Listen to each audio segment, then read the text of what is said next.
গ্রামের মসজিদের সামনে মানুষের অনেক ভিড়। নির্বাচন সামনে, সবাই আলোচনা করছে কাকে ভোট দেওয়া উচিত। কেউ বলছে ওই ব্যক্তি অনেক টাকা দেয়, আরেকজন বলল ও আমাদের আত্মীয়, তাকেই ভোট দেব। ঠিক তখনই গ্রামের বৃদ্ধ ইমাম সাহেব ধীরে ধীরে উঠে দাঁড়ালেন। তিনি বললেন, মনে রেখো, ভোট শুধু একটি কাগজ নয়, এটি একটি আমানত, আর কিয়ামতের দিন আল্লাহ এই আমানতের হিসাব নেবেন।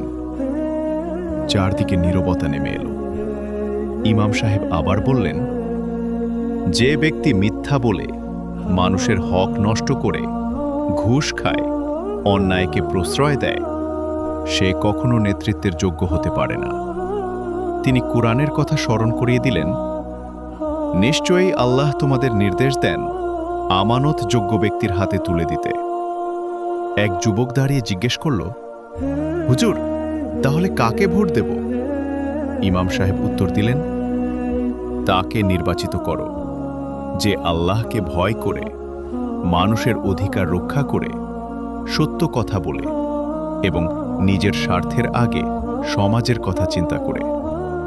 তিনি আরও বললেন, ভুল মানুষকে ক্ষমতা দেওয়া মানে পুরো সমাজকে বিপদের দিকে ঠেলে দেওয়া।